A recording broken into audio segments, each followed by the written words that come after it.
a timbalo.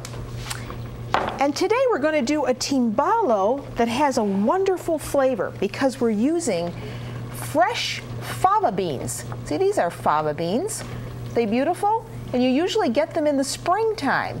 And if you couldn't find fresh fava beans, well then use lima beans, because those you can find, and you can always find them frozen. And we're also going to flavor our timbalo, which means something made in a mold, with pancetta.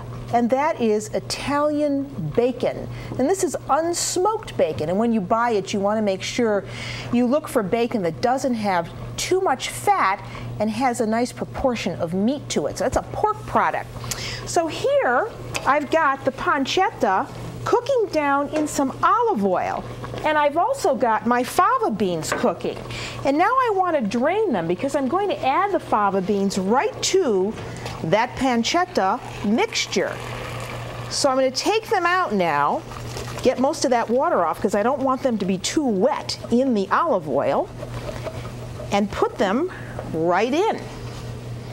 What a beautiful green color they have. I got to really scrape out the bottom here because the next thing that's going in here is my pasta, and I don't want to have to wash another pot. So that goes back in, and I want to stir that around for a minute, talk to you about the pasta we're going to use. For this, you could use anything, any kind of prepared pasta, but I'm going to use farfalle. So the water's already been salted.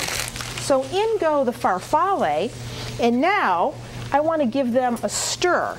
And all I did was give it a good spray with an olive oil spray. Or you could use a vegetable oil spray. And then I put fresh bay leaves in the base of the bowl. This is going to be a nice decoration when I unmold this, but it's also going to give this dish that wonderful flavor of bay leaf. So I'm going to set that aside now and talk to you about the sauce that goes with this. And it's made from cherry tomatoes. Now in Italy, those are called pomodorini. They're very small, and they're very sweet and meaty. So there go the tomatoes.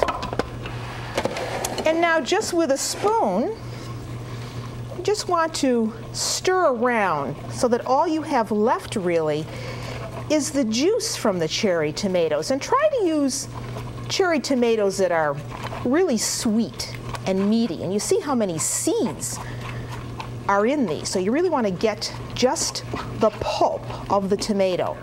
So in a saucepan, I put the cherry tomato juice. And then with that, I want to have a few other little things. I'll turn the heat on this now to make sure that I have this going right. We're going to add a little bit of cream to this to give this just a nice finish at the end. Get that on. Sometimes these things can be finicky. Okay, there we go. Now, I'm going to use a little bit of cream with this. So over low heat, you don't want this to be too high. Stir in the cream. We want this to cook until it's reduced by about 1/3. You see what a pretty color that gives the sauce. And then I'm going to add a little bit of cheese to that in a few minutes. So now I'm going to add some parmigiano to the tomato sauce. So that goes in, and I'm just going to let that cook down now. This is going to give a really beautiful color and a wonderful taste. I'm going to give that a little bit of pepper, white pepper, and just let it go for a few minutes. Now we've got to go back and check the pasta because we want this to be al dente. You know, this is going to cook in the oven again, so we don't want to overcook it. And I think it's just about ready. So now I'm going to take it out, draining off most of the water. And the timbalo is really an old form of food as far as pasta goes. You find timbalos in all of the old Italian manuscripts and ancient recipe books where these were used to impress people who came for dinner because they look so wonderful when they're done. here's the mozzarella, so that goes in.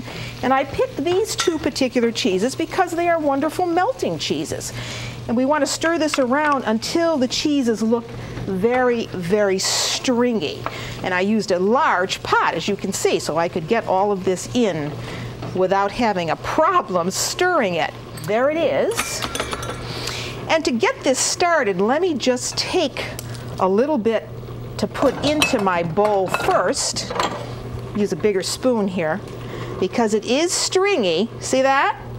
And I don't want to mess up my design in the base.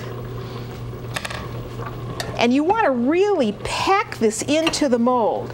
Don't worry if the stove is getting dirty. That you can always clean. And you put it in the oven.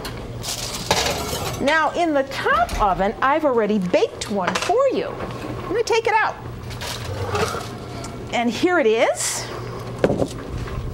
And now a little drum roll. Because you want to unmold that directly onto the plate that you're going to be serving that on. So carefully take off the foil. And the nice thing about doing it in a dish like this is that you can see the bottom if it's browning up nicely. Then I put a plate on top. I turn this over and I lift up and look at that. And I like to take this and just put it around the outside of the mold, just like that. You can also take the sauce later then and serve it at the table. But look at what a beautiful color this gives this timbalo, and how easy this is to do with the right ingredients. So there.